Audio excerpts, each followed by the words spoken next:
এই হিংসা এতটাই জঘন্য আর কদাকার হতে পারে যে আপনি যদি ইয়াকুব আলাইহিস সালামের মতো একজন মহান নবীর সন্তানও হয়ে থাকেন, আর আপনার ভাইও যদি হয়ে থাকেন একজন অসাধারণ ছেলে, যে কিনা এখনো নবী না হলেও তার মাঝে নবীর বৈশিষ্ট্য বিদ্যমান রয়েছে, এই হিংসা আপনাকে এতটাই নিয়ন্ত্রণহীন করে দিতে পারে যে আপনি তাকে হত্যা করতে উদ্যত হতে পারেন। হিংসার কারণে হত্যার মতো জঘন্য অপরাধ সংঘটিত হলো, আর এই মহাপাপের মূল কারণও ছিল হিংসা। আল্লাহ আযজা ওয়া জাল্লা বলেন, ওয়ালা তাতামান্নাউ মা ফাদ্দালাল্লাহু বিহি বা'দাকুম আলা বা'দ, আর তোমরা আকাঙ্ক্ষা করো না এমন সব বিষয়ে যাতে আল্লাহ তাআলা তোমাদের একের উপর অন্যের শ্রেষ্ঠত্ব দান করেছেন। তো আমাদের ক্ষেত্রে যা ঘটে যখন আমরা এমন কাউকে দেখি যে আমাদের চেয়ে বেশি টাকা উপার্জন করে, আমাদের চেয়ে তার চেহারাটাও বেশি সুন্দর, তার গাড়িটা উত্তম, তার সাংসারিক জীবনটাও প্রশান্তির, কখনো কখনো ভাই বোনের মাঝেও এই হিংসা দেখা দেয়। যেমন আমি বলতে শুনেছি, আমার বোনের গায়ের রং আমার চেয়ে উজ্জ্বল। হিংসা বিভিন্ন প্রকৃতির হতে পারে। এমন হতে পারে যে কারো বিরুদ্ধে আপনার অন্তরে হিংসার মনোভাব তৈরি হচ্ছে, ও সে তো এই পজিশন পাওয়ার যোগ্য নয়, সে তো অমুক কাজ করার যোগ্য নয়। আপনার অন্তরে যদি এমন অনুভূতি তৈরি না হয় তাহলে সেটা খুবই ভালো। কিন্তু অনেক মানুষ আছে যারা এভাবে চিন্তা করে, ওই লোক আমার চেয়ে অনেক বেশি বেতন পায়, সে কেন আমার চেয়ে বেশি বেতন পাবে? তারা কত টাকা বেতন পায় বা না পায় তার সাথে আপনার সম্পর্ক কি? আপনি কি করেন? আপনি কি অর্জন করেছেন? আপনার যদি মনে হয় যে আপনার আরো বেশি বেতন পাওয়া উচিত, তাহলে ব্যাপারটা যথাযথ কর্তৃপক্ষকে বলুন, ওয়াসআলুল্লাহা মিন ফাদলিহি, আল্লাহর কাছে তার অনুগ্রহ প্রার্থনা করুন। ইন্নাল্লাহা কানা বিকুল্লি শাইইন আলিমা, নিঃসন্দেহে আল্লাহ তাআলা সর্ববিষয় জ্ঞাত। রব্বি ইশরাহ লি সাদরি ওয়া ইয়াসসির লি আমরি ওয়াহলুল উকদাতাম মিন লিসানি ইয়াফকাহু কওলি, আমিন ইয়া রাব্বাল আলামিন। আজকে আমি সূরাতুন নিসার দুটি আয়াত শেয়ার করতে চাই। একটি আয়াতে আল্লাহ বলছেন সবার আগে কোন কোন পাপগুলো থেকে আমাদেরকে দূরে থাকা প্রয়োজন। অনেক সময় একজন মুসলিমের জীবনে কাজের অগ্রাধিকার নির্ধারণের ক্ষেত্রে সঠিকভাবে বুঝের অভাব দেখা দেয়। কিছু কিছু কাজ অন্য কাজের চেয়ে বেশি গুরুত্বপূর্ণ, অন্যান্য কাজের চেয়ে আপনার নামাজ বেশি জরুরি। ইসলামের এমন অনেক আমল রয়েছে যা জীবনকে সৌন্দর্যমণ্ডিত করে তুলবে, কিন্তু সেই কাজগুলো গুরুত্বর দিক থেকে নামাজের কাছাকাছি পর্যায়েও নেই, বা পাপ কাজের ক্ষেত্রেও এরকম প্রাধান্য রয়েছে। অনেক আমল রয়েছে যেগুলো আমাদের করা উচিত, যেমন ঘরে প্রবেশের সময় ডান পা দিয়ে প্রবেশ করা উচিত, টয়লেটে প্রবেশের সময় বাম পা দিয়ে প্রবেশ করা উচিত, এবং নির্দিষ্ট দোয়াগুলো পড়া উচিত।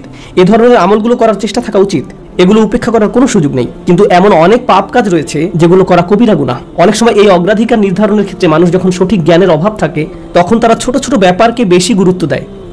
তারা নিশ্চিত করতে চায় যে আমি অমুক অমুক সুন্নাহ ঠিকভাবে পালন করছি তো, অমুক অমুক দোয়াগুলো নিয়মিত পড়ছি তো, শুক্রবারে সূরাতুল কাহফ পড়ছি তো, ইত্যাদি ইত্যাদি। এজন্যই কুরআন আমাদেরকে বিভিন্ন আমলের সঠিক অনুপাত ঠিক করে দিয়েছে।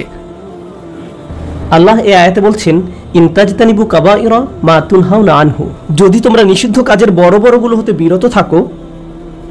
সুতরাং দেখা যাচ্ছে এমন অনেক বড় বড় পাপ রয়েছে যেগুলো থেকে আমাদের অবশ্যই বিরত থাকতে হবে। যদি আমরা এটা করতে পারি তাহলে ছোট ছোট পাপের ক্ষেত্রে আল্লাহ বলছেন, নুকাফিরু আনকুম সাইয়্যাতিকুম, তাহলে আমি তোমাদের ছোট ছোট পাপগুলো ক্ষমা করে দেব। অর্থাৎ আগে সিরিয়াস ব্যাপারগুলো যত্ন নাও। কোরআন যেগুলোর উপর গুরুত্ব আরোপ করেছে, যেমন টাকা উপার্জনের বিষয়টা, কিভাবে আমরা টাকা আয় করি এবং কিভাবে তা ব্যয় করি, সে ব্যাপারে আগে যত্নবান হওয়া, এটা খুবই সিরিয়াস একটা ব্যাপার। আমাদের আশেপাশে যারা আছে তাদের অধিকারের ব্যাপারে সাবধান থাকা, যারা এতিম বা অভাবগ্রস্ত তাদের দেখাশোনা করা।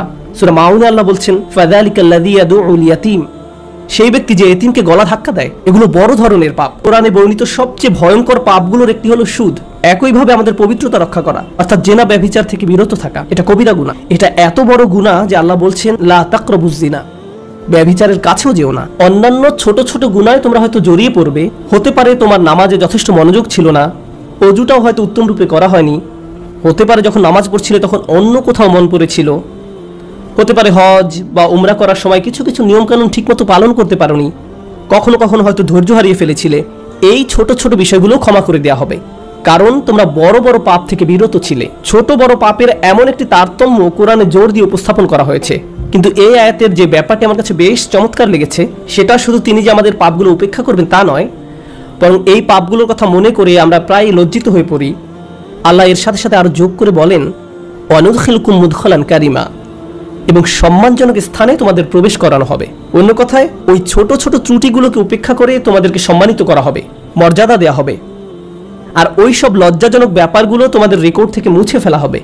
তাই যখন তোমরা আল্লাহর সামনে আসবে, অপমানিত হবে না, তোমাদের সম্মানজনক স্থানে প্রবেশ করানো হবে। এই আয়াতের আরেকটি ব্যাপারও আমার কাছে বেশ চমৎকার মনে হয়েছে।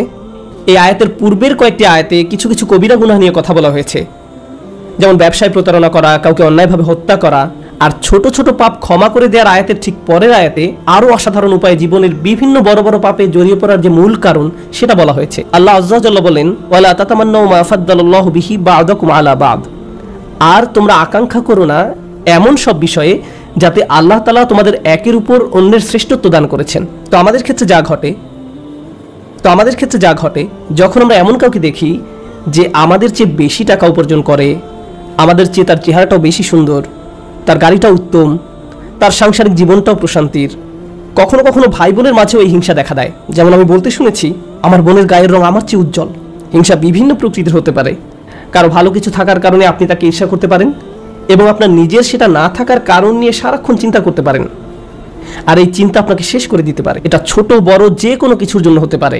এটা বস্তুগত বিষয়ে যেমন অর্থকড়ি, ঘরবাড়ির জন্য হতে পারে, আবার অবস্তুগত বিষয়ে যেমন বাবার ভালোবাসা, মায়ের ভালোবাসার জন্যও হতে পারে। বাবা কেন তাকে এত ভালোবাসে, আমার প্রতি তো এত মনোযোগ দেয় না। মা সবসময় শুধু আমার দোষ দেখেন, তিনি কখনো ওর দোষ দেখেন না। মাঝে মাঝে পিতামাতার আচরণ ব্যাপারটাকে আরো জটিল করে তোলে, কারণ তারা বারবার বলতে থাকেন, কেন তুমি তোমার ভাইয়ের মতো হতে পারো না, ও কত লক্ষ্মী। তাদের এমন আচরণ পরিবারের ভিতরে আরো বেশি হিংসা তৈরি করে। আল্লাহ এখানে বলছেন, অন্যদের যা দেয়া হয়েছে তার জন্য আকাঙ্ক্ষা করো না। আপনি নিজেই তো দেখতে পান যে আপনার চেয়ে ভালো চেহারার মানুষ রয়েছে, আপনার আমার চেয়ে বুদ্ধিমান মানুষও রয়েছে, আমাদের চেয়ে বেশি টাকা কামাই করে এমন লোকজনও রয়েছে। পরিবারে এমন কেউ থাকতে পারে যে আপনার চেয়ে বেশি প্রশংসা লাভ করে। কখনো কখনো হয়তো অন্যায়ভাবে তাদেরকে প্রাধান্য দেওয়া হয়, কিন্তু অনেক ক্ষেত্রে আসল ব্যাপার হলো আল্লাহ তার জন্য রিজিকের যে দরজা খুলে দিয়েছেন তা তিনি আমার জন্য খুলেননি, তিনি আমার জন্য অন্য দরজা খুলে দিয়েছেন। আমরা অন্য একজনকে যা দেয়া হয়েছে ঠিক সেটাই কামনা করি। আল্লাহ আপনাকে আমাকে অন্য একজনের মতো করে বানাননি। আল্লাহ অন্য মানুষদের জন্য রিজিকের যে দরজা খুলে দিয়েছেন তা হয়তো আমার জন্য দেননি। আমাদের প্রত্যেকেরই রয়েছে জীবিকা উপার্জনের স্বতন্ত্র সুযোগ। আল্লাহর অনুগ্রহ অর্জন করতে হলে আমাদের প্রত্যেককে যে সুযোগ দেওয়া হয়েছে তার আলোকে কঠোর পরিশ্রম করতে হবে, অন্যদের সাথে নিজেকে তুলনা করে নয়। এই আয়াত যে ইতিবাচক বিষয়গুলোর প্রতি জোর দেয় সেটা আলোচনা করার পূর্বে আমি আরেকটা ব্যাপারে কথা বলতে চাই। এই হিংসা কেন অনেকগুলো বড় বড় গুনাহের মূল কারণ? আমাদের জানা মতে রেকর্ড করা ইতিহাসে আল্লাহর বিরুদ্ধে সর্বপ্রথম যে বিদ্রোহ করা হয় তা হলো ইবলিস শয়তানের বিদ্রোহ। আর এই বিদ্রোহের মূল কারণ ছিল হিংসা। সে কেন এত মনোযোগ পাচ্ছে? তাকে তো জাস্ট মাটি দিয়ে তৈরি করা হয়েছে। এভাবেই অবাধ্যতার শুরু। মানুষ পৃথিবীতে আসার পর সর্বপ্রথম যে পাপটি সংঘটিত হয় তা হলো কাবিল কর্তৃক তার ভাই হাবিলের হত্যা। সেটাও ছিল হিংসার কারণে। এই হিংসা এতটাই জঘন্য আর কদাকার হতে পারে যে আপনি যদি ইয়াকুব আলাইহিস সালামের মতো একজন মহান নবীর সন্তানও হয়ে থাকেন, আর আপনার ভাইও যদি হয়ে থাকেন একজন অসাধারণ ছেলে যে কিনা এখনো নবী না হলেও তার মাঝে নবীর বৈশিষ্ট্য বিদ্যমান রয়েছে, এই হিংসা আপনাকে এতটাই নিয়ন্ত্রণহীন করে দিতে পারে যে আপনি তাকে হত্যা করতে উদ্যত হতে পারেন। আমি যা বোঝাতে চাচ্ছি তা হলো হিংসা এবং ঈর্ষাকে ছোট করে দেখা উচিত নয়। ব্যাপারটাকে এমন মনে হতে পারে যে এটি আমার আপনার ভিতরে একটা অনুভূতি মাত্র। মূলত হিংসার আরবি শব্দ হলো হাসাদ, আর হাসাদ শব্দের শাব্দিক অর্থ হলো আঁচড়। তারা এটাকে এভাবে বর্ণনা করে, হিংসা হলো মনের ভিতরে একটি চুলকানি। ঠিক শরীরের চামড়ার উপর কোনো পোকামাকড় কামড় দিলে আপনি যেমন চুলকাতে চান, সেরকম এটি যত চুলকাবেন অবস্থা তত খারাপ হবে। আপনার উচিত হলো একে উপেক্ষা করা, এবং এক সময় এটা এমনিতেই ভালো হয়ে যাবে। আপনাকে এটা উপেক্ষা করতে হবে। এটাই হাসাদ। ইমাম হাসান রাদিয়াল্লাহু তাআলা আনহু বলেন, আমি হিংসুকের চেয়ে এমন কোনো অনিষ্টকারী দেখিনি যাকে আসলে বেশি ক্ষতিগ্রস্ত ব্যক্তির মতো দেখায়। সাধারণত কেউ ক্ষতি করলে অন্য একজন তার এই ক্ষতির কারণে ক্ষতিগ্রস্ত হয়, কিন্তু হিংসার ক্ষেত্রে ক্ষতিকারী নিজেই নিজের ক্ষতি করে। সে হিংসা করছে কিন্তু এই হিংসার কারণে নিজেই নিজের অনিষ্টের শিকার হচ্ছে। আর এ কারণেই সূরা ফালাকে হিংসুকের হিংসা থেকে আমরা আল্লাহর নিকট আশ্রয় প্রার্থনা করি। ওয়া মিন শাররি হাসিদিন ইযা হাসাদ। হিংসুকের অনিষ্ট থেকে যখন সে হিংসা করে, ঠিক সেই মুহূর্তে যখন সে হিংসা করে, এটা খুবই গুরুত্বপূর্ণ একটা ব্যাপার। এই হিংসার কারণে আপনার আমার জীবনে ভয়ঙ্করতম সমস্যা তৈরি হতে পারে। এখন আমি নিজেকে বিশ্লেষণ করতে চাই, যখন আমি নিজেই অন্যকে হিংসা করতে শুরু করি তখন কোন কোন ধরনের নিয়ামত থেকে নিজেকে বঞ্চিত করি। যখন আমি নিজেই অন্যের উন্নতি সহ্য করতে পারি না, ব্যাপারটা আর একটু খোলাসা করে বলছি। তামান্নি জাওয়াল নি'মা লিদুনিহি। আপনি ইচ্ছা করেন যে তার যেন এই নিয়ামতটি না থাকে, ব্যাপারটা এমন নয় যে আচ্ছা ওই ভাই খুবই শক্তিশালী, আমি যদি তার মতো শক্তিশালী হতাম। না না না, আমি ইচ্ছা করি যে সে অসুস্থ হয়ে পড়ুক আর আমি শক্তিশালী হয়ে উঠি। আপনি ইচ্ছা করেন তার মাঝে যেন ওই ভালো বিষয়টা না থাকে। কোন কারণে সে ওইটা পাবে? আচ্ছা সে প্রমোশন পেয়েছে, এখন আমারও ইচ্ছা হয় যে আমিও যেন প্রমোশন পাই। না না না, হিংসা হলো আমি চাই সে বরখাস্ত হোক আর আমি প্রমোশন পাই। আপনি তার ব্যর্থতা দেখতে চান, আপনার ভেতরের কিছু একটা চায় তার যেন পতন ঘটে। তার পতনের ফলে আপনার জীবিকায় সমৃদ্ধি আসে না, আপনার এতে কোনো উপকার হয় না, তবু আপনার ভেতরের কিছু একটা তার পতন কামনা করে। যদি তার পতন ঘটে তাহলে আপনার কাছে তা ভালো লাগবে। এটাই হলো হাসাদ। কিভাবে এটা একজনের ভালো দিক ধ্বংস করে দেয়? আমরা ইবলিস শয়তান সম্পর্কে জানি, আল্লাহ তাকে ফেরেশতাদের কাতারে রেখেছিলেন, এর চেয়ে উন্নত কোনো মর্যাদা হতে পারে না। কিন্তু হিংসা তাকে এত উচ্চ পর্যায় থেকে একেবারে নিম্নতম পর্যায়ে নামিয়ে দিয়েছে, আল্লাহর নিকট থেকে বহু দূরে সরিয়ে দিয়েছে। চিন্তা করতে পারেন, এত বড় মর্যাদা কেড়ে নেওয়া হলো, এর মূল কারণ ছিল হিংসা। চিন্তা করতে পারেন, মূল কারণ হলো নিজেকে অনেক বড় কিছু মনে করা। হিংসার কারণে হত্যার মতো জঘন্য অপরাধ সংঘটিত হলো। আল্লাহ সূরা আরাফে বর্ণনা করেন, কান্নামা কাতালান নাসা জামিআ, সে যেন গোটা মানব জাতিকে হত্যা করলো। হিংসার কারণে হত্যার মতো জঘন্য অপরাধ সংঘটিত হলো, আর এই মহাপাপের মূল কারণও ছিল হিংসা। এই সকল উদাহরণের মূল শিক্ষা হলো আমাদের নিজেদেরকে ভালো করে বিশ্লেষণ করে দেখা উচিত আমরা নিজেরা এই রোগে আক্রান্ত কিনা। ভালো করে খতিয়ে দেখা উচিত আমাদের মাঝে এই ঘৃণ্য ব্যাধিটি আছে কিনা। মানুষ শুধু টাকা পয়সা নিয়ে হিংসা করে না, মানুষ প্রায় সব কিছু নিয়ে হিংসা করে। পরিবারের সবার মনোযোগের কেন্দ্রবিন্দু হওয়া, এটা এমনকি ধর্মীয় পরিমণ্ডলেও ঘটতে পারে। ভাই জানেন, অমুক শায়েখ, তার ভিডিও মানুষ বেশি দেখে। আপনি তার ফলোয়ারদের সাথে নিজের ফলোয়ারদের তুলনা করছেন কেন? মাহফিলে তাকে কেন প্রধান বক্তা করা হলো, তাকে কেন সবচেয়ে ভালো সময় বক্তব্য দিতে দেওয়া হলো? এমন ঘটনা মসজিদেও ঘটতে পারে। ভাই দেখেছেন তারা কত টাকা তুলেছে, আমরা এত টাকা তুলতে পারিনি। আর এই মনোভাব প্রতিযোগিতায় সীমাবদ্ধ থাকে না, হিংসায় পরিণত হয়। কেন তারা আমাদের চেয়ে ভালো করছে? এই হিংসা এমনকি ধর্মীয় পরিমণ্ডলেও আঘাত করতে পারে। মদিনায় আসার পর সাহাবীরা ধারণা করেছিলেন মদিনার ইয়াহুদিরা সবার আগে ইসলাম ধর্ম গ্রহণ করবে। এ সম্পর্কে কোরআনে এসেছে, আফাতাতমাউনা আইয়ুমিনু লাকুম, তোমরা কি আশা করো যে তারা তোমাদের কথা ঈমান আনবে? কারণ তারা আহলে কিতাব, তারা ওহী অবতীর্ণ হওয়া সম্পর্কে অবগত ছিল, তারা রাসূল সাল্লাল্লাহু আলাইহি সাল্লামকে সেভাবে চিনত যেভাবে তারা তাদের ছেলে মেয়েদের চিনতে পারত। এর কারণ ছিল আসলে হিংসা। তারা এই ব্যাপারটা মেনে নিতে পারেনি যে নবী প্রেরণের অনুগ্রহটি বনী ইসরায়েলের কাছ থেকে অন্যদের কাছে চলে যাবে। তারা চাইতো ওহী মুহাম্মদ সাল্লাল্লাহু আলাইহি সাল্লামের কাছে না এসে তাদের কারো কাছে আসুক। জীবনের এমন কোনো দিক নেই যেখানে হিংসার আক্রমণ হওয়ার সম্ভাবনা নেই। এটা আপনার চাকরি জীবনে প্রভাব ফেলতে পারে, ব্যবসায়িক জীবনে প্রভাব ফেলতে পারে, আপনার পারিবারিক জীবন, ব্যক্তিগত জীবন, ধর্মীয় জীবন, সামাজিক জীবন থেকে শুরু করে জীবনের প্রতিটি ক্ষেত্রে এর প্রভাব পড়তে পারে। সম্প্রতি বিশ্বের বিভিন্ন প্রান্তে ভ্রমণ করার অভিজ্ঞতা থেকে আমি এক নতুন ধরনের হিংসা সম্পর্কে অবগত হয়েছি। অনেক বোন এসে আমার কাছে প্রশ্ন করেন, এটা বলার কারণে হয়তো আমি সমস্যায় পড়তে পারি, যাই হোক, কোরআনে কেন পুরুষদের জন্য অমুক অমুক বিধান দেওয়া হয়েছে আর নারীদের জন্য সম্পূর্ণ ভিন্ন বিধান দেওয়া হয়েছে? পুরুষদের কেন বোরকা পড়তে হয় না? আমাকে এই প্রশ্ন করা হয়েছিল। ডিভোর্স আইনের ক্ষেত্রে দেখা যায় আইনগুলো কেমন যেন পুরুষের অনুকূলে, মহিলারা জান্নাতে কি পাবে? আমি বলছি না যে এই প্রশ্নগুলোকে উপেক্ষা করতে হবে, কিন্তু এখানে একটা ব্যাপার আমাদের সাবধান থাকতে হবে। আমরা আল্লাহ সুবহানাহু ওয়া তাআলা সম্পর্কে কথা বলছি। তিনি যখন কোনো বিধিবিধান নাজিল করেন, এই বিধানগুলো আমি প্রবর্তন করিনি, আমি শুধু এই বিধানগুলো বোঝার চেষ্টা করেছি এবং শেখানোর চেষ্টা করছি। কিন্তু যিনি এই বিধানগুলো দিয়েছেন তিনি হলেন সবচেয়ে দয়াবান, ভালোবাসাপূর্ণ এবং সবচেয়ে ন্যায় বিচারক। যদি এই বিধান নিয়ে আপনার অন্তরে খুঁতখুঁতে ভাব থাকে এবং মনে মনে ভাবেন যে আমার মনে হচ্ছে এখানে ন্যায্য বিধান দেওয়া হয়নি, ন্যায্য বিধান দেওয়া হয়নি, এটা খুবই মারাত্মক একটি সমস্যা। এমনকি আল্লাহ সম্পর্কে এই মনোভাব যে আমাকে ঠকানো হয়েছে, আমাকে তিনি যা দিয়েছেন সেখানে ঠকিয়েছেন, আমাকে পুরোপুরি বুঝতে হবে কেন তিনি আমাকে এটা করতে বলেছেন। একটা ব্যাপারে বলছি, উদাহরণস্বরূপ কেউ যদি আমাকে জিজ্ঞেস করে কেন আল্লাহ মহিলাদেরকে পর্দা করতে বলেছেন, আমার সৎ জবাব হবে আমি জানি না। আমি নিজে নিজে চিন্তা করে হয়তো এই বিধানের কিছু উপকারী দিক তুলে ধরতে পারবো, কিন্তু এই উপকারী দিকগুলো আল্লাহ অবতীর্ণ করেননি। এই উপকারগুলো আমি চিন্তা করে বুঝতে পারলাম, আর আমার এই সাহস নেই যে আমি বলবো যে অমুক অমুক যুক্তির কারণে হিজাব পড়তে হবে, কারণ এই যুক্তিগুলো আল্লাহ অবতীর্ণ করেননি। অনেক সময় আল্লাহ কোনো বিধান নাজিল করেন কিন্তু তার পেছনের কারণ বর্ণনা করেন না। তিনি বলবেন তুমি নিজে নিজে চিন্তা করে দেখো, লাআল্লাকুম তাতাফাক্কারুন লিয়াদাব্বারু আয়াতিহি। কেন এই বিধানগুলো দেয়া হয়েছে তা তোমরা নিজেরা চিন্তা করে খুঁজে নাও। তবে একটা ব্যাপার আমি নিশ্চিত জানি, যে বিধানই তিনি অবতীর্ণ করেন না কেন তা আমাদের প্রতি তার অপার অনুগ্রহ মাত্র। আল্লাহ এই আয়াতগুলোতে কি বলছেন? উত্তরাধিকার সম্পত্তি বন্টনের বিষয় বর্ণনা করা আয়াতগুলোর পরে এসেছে। ইসলামের সবাই সমান উত্তরাধিকার সম্পত্তি পায় না, নারী এবং পুরুষ সমান সম্পত্তি পায় না। তারা মেয়ে, স্ত্রী, মা যেই হোক না কেন সমান সম্পত্তি পায় না। তাই আল্লাহ কি বলেছেন? লিররিজালি নাসিবুম মিম্মা ইকতাসাবু ওয়া লিন-নিসাই নাসিবুম মিম্মা ইকতাসাবনা।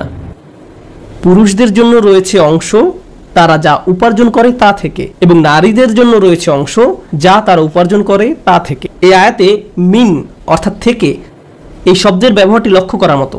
এই পৃথিবীতে যত কিছুর জন্য আপনি কাজ করেন তার সবটুকুর ফসল পাবেন না, এর থেকে একটি অংশ পাবেন আর বাকি অংশ পরে পাবেন। অথবা আপনি কাজ করেছেন কিন্তু তার কিছু অংশ সুফল পাওয়ার যোগ্য ছিল না, যেমন হয়তো আপনার নিয়ত শুদ্ধ ছিল না, কাজটা যথেষ্ট পরিশুদ্ধ ছিল না, তাই আপনি আপনার কাজের সেই অংশের মূল্য পাবেন যা মূল্য পাওয়ার যোগ্য ছিল।